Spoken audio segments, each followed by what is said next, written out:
Hey everybody, welcome to PDQ Live. Marketing's going to be thrilled. I didn't add a .com. That's my first time. That's for up top, but El Presidente's a bit too buttoned up for that. So today we're talking about roadmap, where the product's going, all the questions that I have to duck every week. We now have the people here that can give definitive answers. Mm-hmm. And I don't think of a better place to start than with Mark, who's in charge of, we'll say, everything. Oh, I don't know if that might be a little too generous.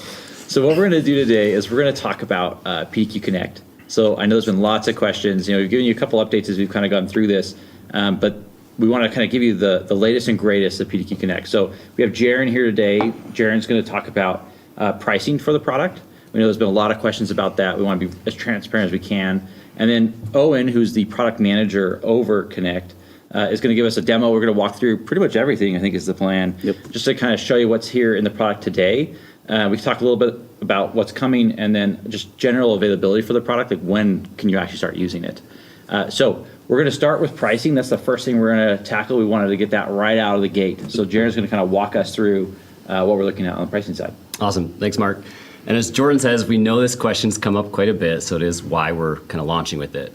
We're going to cover pricing. Let me just put the first marker out there. We're going to call this a draft. We know we're still not launching yet. We want to get as much feedback as we can. We've tried to interview several of you. Today's an opportunity to get feedback, and we'll continue to even do it internally as we think about any cost for support, egress, hosting, or other things. So this is, again, a draft that we have. If we get really brave, maybe we'll even put it on Reddit and get feedback there, but we'll see how that goes. If you have any comments or questions that we can't answer today, feel free to reach out. You can actually reach out to me directly at jaron@pdq.com. Happy to engage, happy to get your feedback and see if we can get this right for you and for all of the market as well. Okay, so here's where we'll start. So $1 per month per device, but really I would think about it as $12 per device a year. Our plans will mostly be annual plans, but the dollar is very helpful. It lets you think about if you add something mid-year, then you're able to kind of prorate what that would be. And so $12 a year a device. Step 2 on that is we are going to launch with a discount for education and nonprofit, and that's going to be a 10% discount. We appreciate those in education and nonprofit. We want to recognize both their budget constraints as well as support them in general.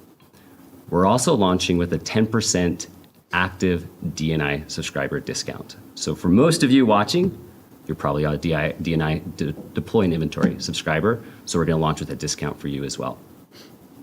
Okay, the third section, and then we can jump into questions. So we are going to have no device minimums to start, but we do anticipate that's something we could bring out later. Again, this is kind of our launch. In a lot of ways from our launch, we're still going to be learning about it. We're still going to see, get feedback, but also there's some maybe systems or product limitations that we'll have. We want this to be low risk for those who are starting early, and we'll consider increasing one in the future. So I want to be very transparent about that. It could be like a 50 device minimum or something that kind of helps us know that it's a commitment to it, as well as give support or other services along with that. So there's a question in the chat. They want to know if the education and the existing D&I stacks on discounts. Oh, stacks on discounts. Currently, we're not having them stacked, so it'd be one or the other. Some good feedback for us to consider for sure. There's another question about will PDQ Connect be a permanent replacement for PDQ Deploy and Inventory? And I just want to make sure it's like very clear. We're still developing Deploy and Inventory. It's still a supported product. It's not going away. We have a dedicated product and engineering team for that product, and they will be developed in parallel. At some point down the road, we may integrate them more, but as it stands today, they are two separate products. But they are largely similar, and you're going to see that in the demo here in just a minute. A lot of very, very similar concepts, steps, things like that, even language. And maybe just adding there too, I think we see that a lot of users will find these two complementary, where you could use D&I or Deploy and Inventory for one set of your machines and then Connect for another. And something we'll continue to explore and see. And I think the next time the product's on the webcast, the roadmap for Deploy and Inventory is likely one of the focus points that you'll have. Yeah, when we're back on the webcast in about 2 months, we'll be talking about the other products, including Deploy and Inventory, and kind of what the roadmap looks like for those distinct products. Great. And Jaron, you have a question about admin pricing or device pricing? So yeah, to be very clear, this is going to be per device pricing. So this is going to be a step away from what Deploy and Inventory is doing on a per admin. So what that means is it's focused on per device. As many admins as you want into the system will be at your discretion, but won't be per admin. Mm-hmm. There's another question in there. I think that's probably good, and I think it's a great question for you, which is, will there be feature parity between D&I and Connect? Eventually, not on initial release. We're working towards that feature parity, but it is going to take time.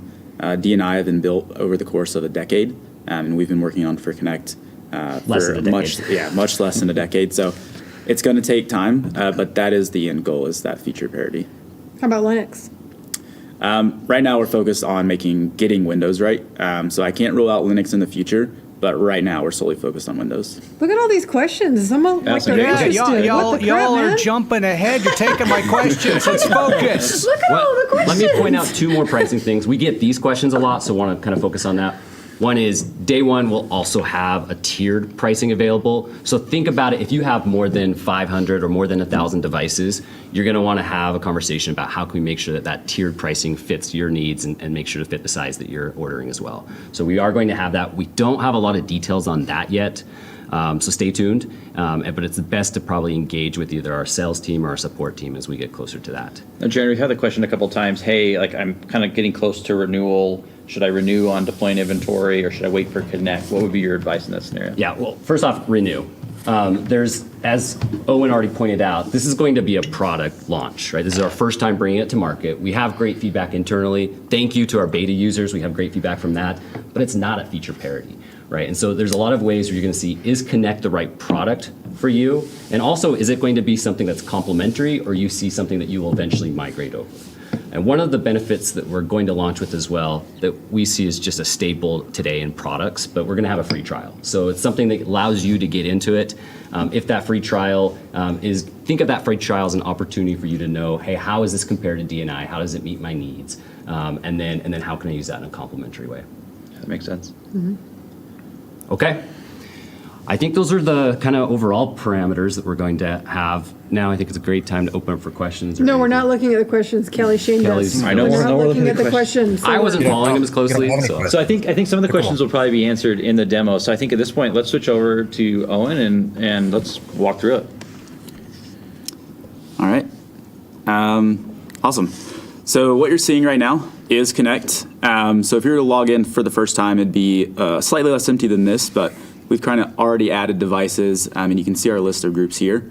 So I'm going to start with what you would do to actually get started. Your first step is going to be downloading your agent. So we have a single agent for every organization. It's a standard MSI. We've seen a lot of people push it out via a Deploy custom package. It's pretty easy to install. Once it's actually installed on your devices, that's when you see this list, and you'd see the devices start to populate here. For each device, by default, we show a set of information. So we show you the name that we captured, the status of any recent deployment. If there is no deployment, this would be empty. We'll tell you if it's online currently. Last seen just tells you the last time it checked in. And then you also have some OS information and some hardware information as well. Over here on the left, you see a groups side panel. So I assume we're mostly familiar with collections and inventory. Groups are the same thing. So you set your filter criteria, you save that as a group, and it will dynamically keep track of any device that meets the criteria you created. For today, we're going to walk through a scenario of maybe you have outdated Zoom in your organization and you want to go ahead and push an update. So the first thing we're going to do is we're actually going to look for devices that don't have the most recent version of Zoom. So we'll do software, and then we'll do Zoom, and then we're actually going to use our variables. So we have access to the same variables that are available in Deploy and Inventory. So we'll do a quick search. And so what this filter is showing you is any device where it has Zoom at the current latest version. Since we care more about updating Zoom, we're going to look for ones that don't have the latest version. So we'll just switch that to not contains. And then from here, we're left with 4 devices. You can actually see my devices in here, and so we'll uninstall it from there. But I'm going to go ahead and actually, for the purpose of this demo, do a full uninstall. So over here in the right, there is the deploy button. and then we can just search for packages. So what we're seeing right here are our package library packages. So these are the ones that we maintain and we continuously update for you. I'm going to use our package library to uninstall Zoom from these devices. And you can see all of them move into a queued status. So if you see my device here, it has Zoom right now. Within a couple of minutes, that should disappear. So you can see they've all moved to in progress, or a couple of them have. I'm actually going to click in. So this is what you would see if you're looking at an individual device. Over here on the left, we have this panel of tabs. This is very similar to your computer window in inventory. Right now, we don't have all of the information that's available in inventory, but we will add that over time. Here's an overview tab. It kind of gives you a high-level view of the most relevant information about your devices. And then from there, you can collect more granular information.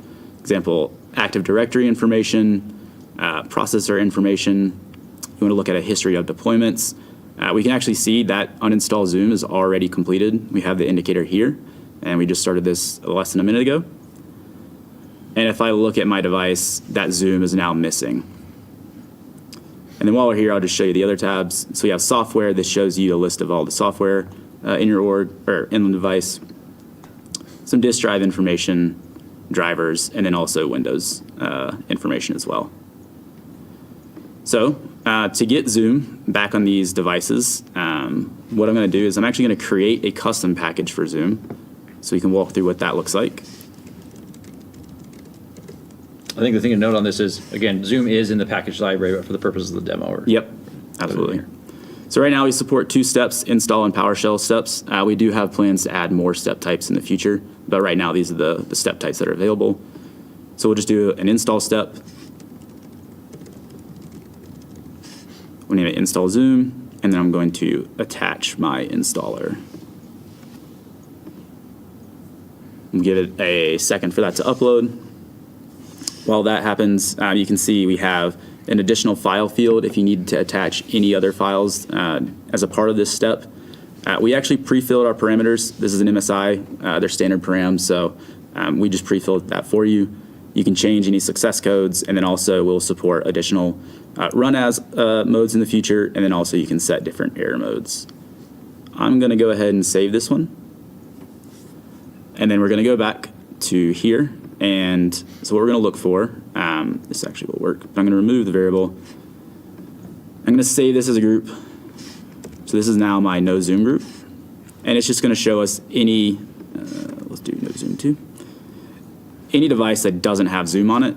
And we're going to go ahead and update these. And we're going to put the version of Zoom that we just created. So we'll deploy that out. Again, you see that all moved to a queued status. And then I'll go ahead and click into my device. I think one of the things that people have had bad experiences with agent-based products is it being slow. Mm-hmm. Do you want to talk to us a little bit about like the speed element of this? So I think we're actually seeing it live. It's going to be extremely rapid. We have a very high frequency of check-ins right now, and we're exploring options to make the connection essentially real-time through WebSockets. But with either option, right now we're going to see this hopefully install within the course of a minute. So it should have the same real-time feel that you have with Deploy and Inventory, even though we're operating off of an agent. So this is a real demo then? This is actually happening right now. Okay. So not to step on Kelly's toes, but I think where you said you're looking into real time, one of the questions we got in there was what's the utilization that the agent uses? Is it pretty heavy on the machines, or is it light touch? It should be very light. We've heard no customer complaints or concerns about the agent's impact on the device's performance. It's pretty silent. I mean, there's nothing in the tray that shows that it's running, and it's a fairly basic agent. We wanted to keep most of the business logic out of the agent, specifically so we didn't slow the computers down. Yep. And so while we were talking, this Zoom installation actually completed. You can see our output log here, very similar to what you see in Deploy. And then I'm going to switch back to my device, and now we have Zoom again. And so literally within the course of 2 minutes, we were able to uninstall Zoom with a package library package, create our own package, and then actually push that out and have it installed. So that was the process for manually installing Zoom. If you wanted to automate that, we do have automations now. So this works very similarly to schedules and Deploy. And I'm going to walk through the process of creating one. So we'll say install Zoom. You can select any package, whether it's one that you've created or coming from our library. The advantage of choosing a package library package is you can set your version to latest. What latest means is that the moment our package library updates and there's a new version of this software, we'll go ahead and update this for you. So you don't have to continually manage the versions. If you just set it to latest, it'll always deploy that latest version, whatever that is. You set your start date. We'll push this into the future, and we'll have it run every week. So right now, every week on Thursday at 11 a.m., it's going to go ahead and push the latest version of Zoom. We'll target that group we just created, the No Zoom 2, and then we'll save it. So we're not going to wait till 11 a.m. for this to actually send out the deployment, but what will happen is at 11, this automation will go ahead and send that latest version of Zoom to any device that's in the No Zoom group. And from that point on, you don't have to manually deploy Zoom to keep it updated. It's going to automatically happen. You can kind of just sit back and relax. So Zoan, I called you Zoan. I just combined those two. There we That go. was amazing. Yeah. Is there a way to make that deploy immediately? If you want to deploy it immediately, I would just do the manual deployment for now. We do have plans to offer like an instant deployment from here, but right now I would just deploy from this window. Okay. Cool, that's awesome. So is there any sort of approval process for, like when you said Zoom updates, where they might want to have one schedule for a lab versus one for production, and the timing is different? But if it's just based on the date that it drops, there's no real way to set it. So is there like a time frame you can say, this schedule updates to the latest after 1 day and this one is 7 days? Or Yeah, you mean like in deploy where you can set your like 7-day delay for an update. Right now we don't have that, but that's in the plans. Okay. So there's a lot of questions coming in, which is great. Yeah, I know, I see him. I think Kelly wants to cue us off with questions. I thought it might be good just to talk maybe just briefly about like what's coming next, right? So you've seen kind of this demo here. Owen, we're currently in beta. What is the team currently working on? So right now, if you were to open up our filter window, you'll see it's not the most robust functionality. We know that you need really powerful targeting controls, like you have it with collections and inventory to accurately find devices. Like we've done deep dives into the collections that people have built. We've seen, 12 layers of filters applied. So that is our focus right now, is improving the functionality of our filters so that you can target your devices as accurately as you need. That includes nested logic. It includes any sort of grouping that you want. So yeah, right now the current focus is just making sure that our groups, which are the equivalent of collections, are as powerful as they can be. Great. Kelly, I think we're ready for questions, and then we'll kind of wrap up with availability if that works. You're ready. Are you sure? Because there's a lot. I think we're ready. There's a lot of good questions in there. All right, let's do this thing. First question, are there costs per admin or unlimited admins and charged by devices only? James D. Yeah, I think again, pricing is something that is difficult to get right. So we appreciate the feedback, but this one we're going to be per device, so not per sysadmin. Have unlimited admins you want on there. It's going to be focused on the usage on a per device level. Well, that was easy. All right, next question. Any thoughts of Linux support for Connect? Chris L. Yes, so right now, Windows focused, doesn't rule out Linux in the future, but we want to make sure we get Windows management right. All right, next question. Will there be feature parity between D&I and Connect? Craig M. That is the plan long term, but on initial release, there will not be feature parity, but we're working towards that. I think one thing on that is there may be some features that are small and not used in D&I very often, deploy and inventory, and we may not carry them forward. If there are certain features that you have a lot of passion about, we would love to hear from you. And so if there is something like, hey, I really want to see this in the product, we want to know. So please let us know. All right, kind of a question/statement. The best use would be PDQ Deploy Inventory for internal machines, Connect for mobile devices? Yeah, you want to take a shot at that? I mean, Owen probably is going to be best. I can give my take and you can correct me. I mean, I think of it as like if you want an agentless solution, Deploy and Inventory is going to be your situation. So, for example, if I'm a sysadmin for a school, I may use agentless deployment for anything in a lab. But at the moment that I have something that's offsite and not using a VPN, then an agent really is the best mechanism. And so that's where you would want to go with Connect. So you could see a complementary piece there, but you could decide to use Connect for all of them as well if you felt that met your needs. Yeah. Anything to add there? No, I think that's a great way way to explain it. So Deploy and Inventory, they do have more features and capabilities at launch. So if your organization is heavily on-prem, Deploy and Inventory still might be the right solution for you, with Connect managing maybe the handful of devices that are remote. At the other hand, if all of your devices are going out of the office occasionally during the week, Connect might be a better solution for you. So I think it really depends on your organization and how many devices are going to be remote and how often they're going to be remote. All right, moving right along. Hi, guys. Will PDQ Link still be supported? So Link is something that we haven't supported for some time. That was mostly when we didn't have an agent, we used the built-in tools within Microsoft to kind of open up a channel for remote users. It was sort of effective, but it wasn't great, and we ended up scrapping it because it wasn't meeting our customer needs. So if you still have it, I'm glad it's working for you, but I don't think we support that at all right now. Can we go back to the last question? I'm not sure if you answered it or if I misread it. Mobile devices, did they need phones? Does Connect do? Clarify. Yeah, so to clarify, if you mean using Connect for mobile devices, we're not focused on any sort of phone or mobile device, whether that's Mac or iOS or Android. Yeah. Simple MDM, though, if Yeah. you do have iOS devices, that's probably what you're looking for. Yeah. Thanks, He Jared. said, Great he clarification. clarified, he said he meant Oh, okay, good. laptops. I just wanted to make sure because I was like, which one do they mean? Maybe if you got like a Windows phone. I was going to bring that up. Do they still exist? I don't think they do.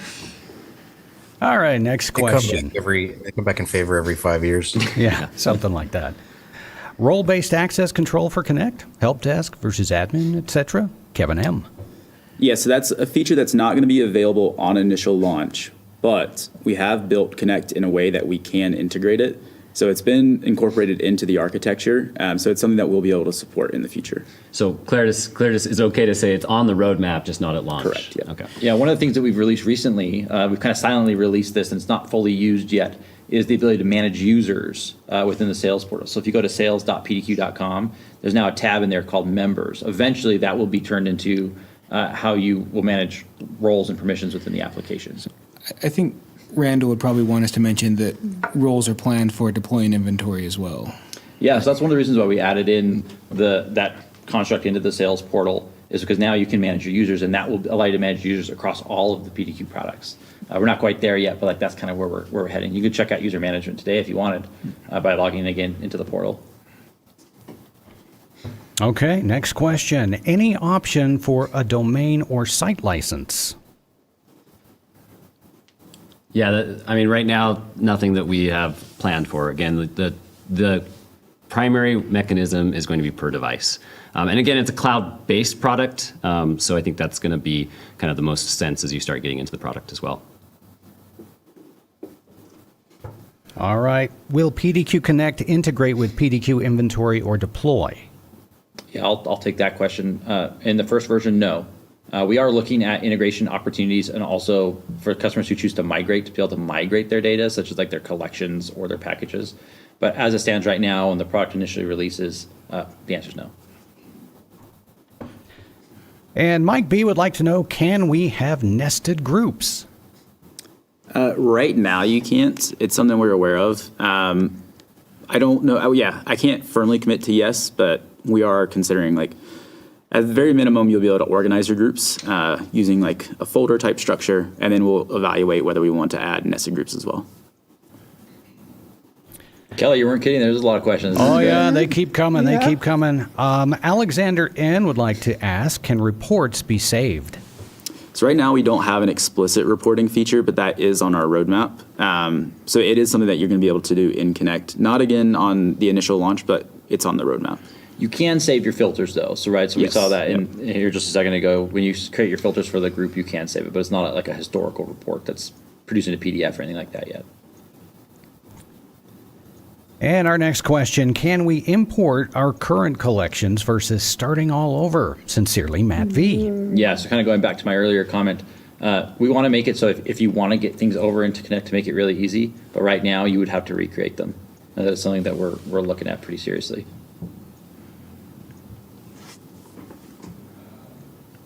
Hang on, I think I missed one.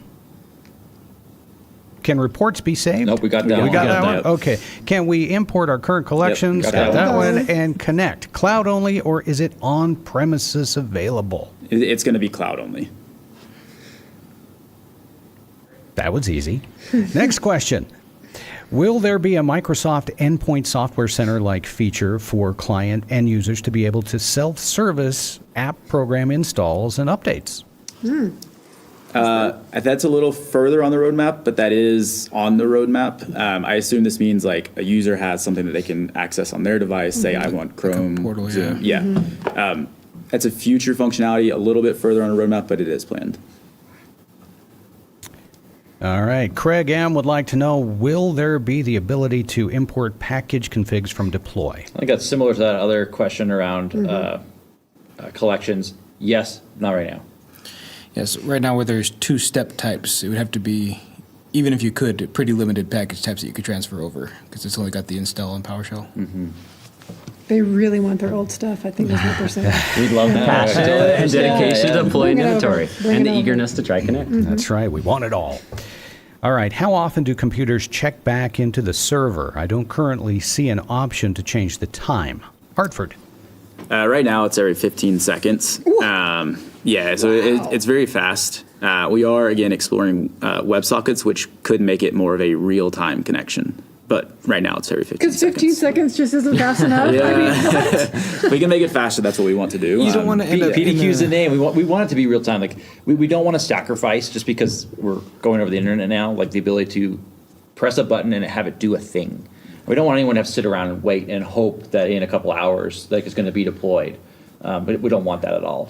We really want it to be fast. What's happened to us as a society? 15 seconds isn't fast enough, Well, people? if you think about group policy is very fast, but there's times where you just know it's not going to apply where I for know, but- several hours you don't have control of it. So if it's real time, you're not going to run into that kind of scenario. So I'm on board with it just because group policy, when you need it most, runs its slowest. But what's group policy? 5 a.m., and then group policy force. But what's the default? It's not 15 seconds for certainly not. It definitely is not, no. No. Well, and he has kind of a follow-up question. He says, so is collecting all info from the PC every 15 seconds, or what exactly is it doing? Yeah, so to clarify, every 15 seconds is just a check-in to basically, it checks in with us, sees, like, do I have a deployment that I should start processing, or should I provide an update on the existing deployment? Yeah. It does not scan the full device every 15 seconds. Okay. Yeah, we realized that would be very intensive for any device to have that continuously running. Right now, it scans twice a day. It's not configurable, but the plan is to make it configurable in the future. The 15 seconds, though, is more of just a check-in. Okay. That makes more sense. Yeah. Okay. And our next question, if it is so light, how do you know if it's installed? Can you prevent removal? High res too. How do you know if what's installed? The agent. The I said agent? the agent. Well, you see it show up in inventory, right? So Yeah. what we typically see is that, so you install the agent under the admin profile, which gives the agent the ability to install things. Most of our customers that we've heard from are saying, hey, we don't want the end user to have admin permissions. And so they don't typically have the permission to uninstall the agent. If you're an admin on the device, you could take the agent off. That's possible. He wants to know if you can change the inventory to only collect once a day, but I think you said no, right? It's not configurable currently, but in the future it will be. Okay. Chad B. would like to know, will the Connect agent respect metered connections? If so, will the dashboard show an online device as being on a metered connection? Yeah, so this is a problem that we are aware of, and I don't think we have a solution defined yet. We are aware that when we're focused on remote devices, not all of them are going to have the same internet connection, internet speed, and bandwidth available. So we do want to make sure that Connect can still support bandwidth-limited devices. We don't have a solution yet, but it is something we're aware of. So far, we have not seen it be problematic in our beta, but once we expand, then can't rule it out in the future. Okay, next question. With it being cloud-based, how does custom large packages that are gigabytes work? Thinking like Autodesk and Adobe installs. Yeah, so right now there is a 5 gigabyte limit per step, or actually I think it's per file in the step. So if you had additional files, they'd also be a separate 5 gigabytes. So it's 5 gigabytes, I think, per file. But otherwise, we would just slowly download the package if it's truly that large. So you can run like a wget or a curl or some sort of download from a command. So if you wanted to put a script to download it that way, you could do that as well, yeah. All right, we have a question from Carl H. Would Connect be able to perform some level of lockout functionality should a remote device become compromised, perhaps via some stolen mode? I'll take that question. So this is actually really interesting to us as we kind of think about the future of Connect beyond, getting to that feature parity of deploying inventory. Like, what is next? We think that there's a huge opportunity to bring some more security-centric features into the product. This is one of the things that we have played around with, but just like to set expectations, we're not doing that right now. All right, we have another question from Mike B. Will there be a free for home use version that would maybe only support 10 devices or anything like that? Yeah, so that's a great question. Something we've actually had a lot of conversations internally as well and continue to do so. Let me group it with a couple other things. One is the free trial, but also the second one is today we have for Deploy and Inventory an SMB discount, so a 10% off for small and medium businesses. Now, keep in mind for SMBs, they have to buy a license for an entire sysadmins, which is on par with someone who might be a bigger company. So one thing that we really like about the per device pricing is it allows it to scale down. So it implicitly gives a discount for anybody at an SMB or anybody who's using it for other purposes. Right now, no plan for a free version of it. We are going to have the trial, and then we'll have a per device, which allows you to kind of have a smaller bill that scales up with your usage. All right, another question from, Chad B. I think this is related to a previous question. Can the Connect agent report or test bandwidth so I don't try to push an Adobe Autodesk through a straw, or will it not matter? I like that. Yeah, that one is related to the previous question. So it's something that we're aware of, and we don't have a specific solution in place. During the beta, it has not appeared to be problematic, but we're mindful of not every device is going to have high bandwidth, and we need to work with that. So with the PowerShell step being available, you can write a PowerShell script that will test bandwidth. Is there a way to capture those results and have it like in the output log when it's done, or is that? It could be in the output log. It would not. We don't have the functionality to then tie that into like a next step. Okay.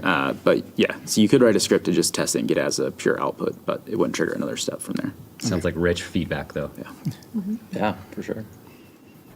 And the next question, can PDQ Connect send PowerShell scripts? Yes. Yep. So that is one of the two step types that we support for custom packages. You wouldn't believe the fit I'd throw if PowerShell wasn't. Jordan would not let us go with Connect if it could not.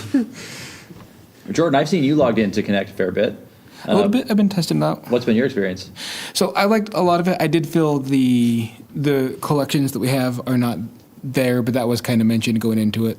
Just because I'm a big fan of the collections and inventory. But as I've seen a lot of the roadmap, I like where it's headed.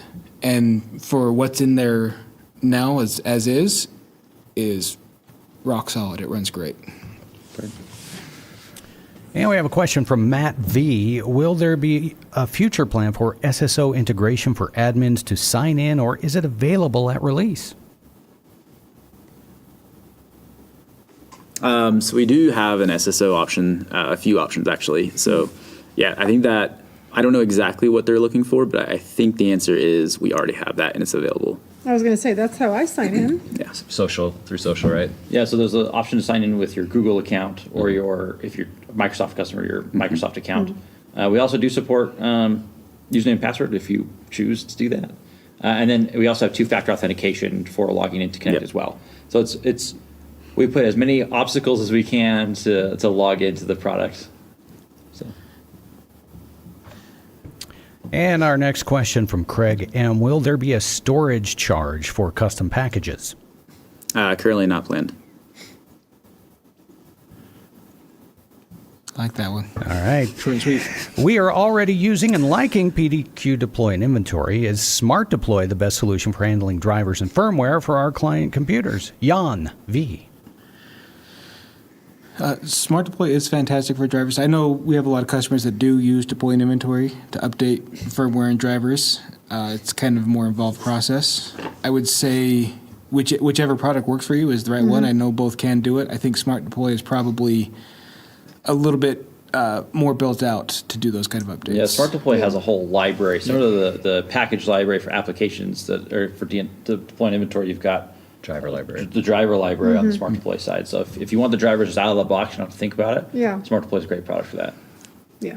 I mean, that's SmartDeploy, like the biggest buzz that we'll get from users a lot of times is the ease with installing drivers. If we didn't say that, Glenn would call us up and fast talk us. So. That's right. All right, we have 3 final questions in the queue. Craig M. would like to know, speaking of admins, will it use Laps? We don't have a direct Laps integration to begin with. So, yeah, where they're remote, I don't know if they have AD sign-in. Where that one where Labs kind of uses AD to use that, so it'd be interesting if it would work, but... Yeah, I think that's something I'll have to look into a little bit more. Yeah. I don't have the answer just on this one. And another question from Kevin M. Can it run scripts as the logged on user like Deploy? So right now it can't. That is on the roadmap to add, just as a different run as mode. Yeah, it's probably pretty easy to miss, but as we we're kind of showing the creating a package, there's a drop down right there that you choose who to run it as. There's one option right now, and it's not that. But that's where it'll go. And our final question, is the billing dynamic? If I add 50 computers, do I have to buy 50 more licenses, or are they added automatically when the agent is installed? Yeah, for the most part, it'll be automatic when the agent is installed. Now, we recognize there are some people who have a purchasing process that might be different, and they may need to lock in a certain amount, and so we'll be sensitive to those. But for the most part, I would think of it as if you're a G Suite user and you add a new user, that'll be prorated in the next bill, and we would do something similar with Connect. But obviously, for those who have different billing needs, we'll work with them individually. All right, that's all the questions we have in the queue. Great. Well, let's switch over to availability. Let's talk about when this product is actually going to be ready for you to start using.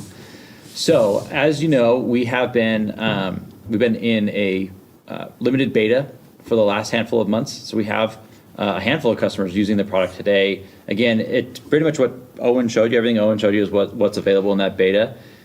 In January, our goal is to go into open beta, and what that essentially means is that you'll be able to go to the website and click Start Beta, and you'll be able to just get dropped in. So it's not limited at this point in January. Again, that's probably about mid-January is kind of what we're thinking, maybe towards the end. And then our goal is to have this product available by the end of Q1 in this upcoming year. So by March, we want this product available. You're going to see a lot of innovation between now and then. Like Owen said, you're going to see improvement on the filters, on the collections, and there's a lot of other things that we're planning on adding. So again, this is a target. You know, if we learn anything in the open beta where we're like, hey, we're not quite ready yet, we're not going to launch the product. We really want to make sure that we live up to your expectations around quality, around speed. And so, this is kind of looking forward, but again, we're kind of thinking no later than March of 2023, to be very clear. So we're getting really close. I was going to say, you left that open-ended there, Mark. Yes. It's always scary to put a timeline up, so appreciate you guys for doing that. It's very helpful. All right. Any final thoughts? Any parting words? Yeah, I think the biggest thing on the product side, if there are things you did not see or we didn't cover, we would love to hear from you in product. If you want a personal demo, you want to kind of have us walk you through it, happy to do that too. Just reach out to us. We want to hear from you. We want to talk to you. Product@pdq.com. We'll get you in touch with us, or you can email me directly, mark.littlefield@pdq.com. Again, we want to talk to you. We want your feedback. That's how we're going to make this a great product. So thank you for those who have already helped a lot in the beta and in the alpha. And we're looking forward to keep working with you as we kind of progress this product forward. All right. Well, I'd like to say, Kelly skipped over a lot of the alcohol-related comments and questions, and I've been keeping track. Yeah. So thank you to Hartford County Health Department for reminding me my glass was empty. And for Carl, this is not Jameson's. That is an Ardbeg Corvreckian, and it is delicious. Now that we've got the important stuff out of the way, thanks for tuning in. I've been waiting for this webcast for a long time because I've had an idea on some of the answers, but I wasn't allowed to give any of them. So it's fantastic to have people in here that can give direct answers. I think this has made everyone very happy. For PDQ, I'm Jordan. I'm Tara. And a cast full of favorites. Thanks for joining our webcast today. Congratulations, Carl H. and Dustin, winners of PDQ swag. Send us your info to webcast@pdq.com. If you have additional questions, feel free to reach out to our support forums. And please like and subscribe to our YouTube channel. Have a fantastic week. We'll see you back here next time.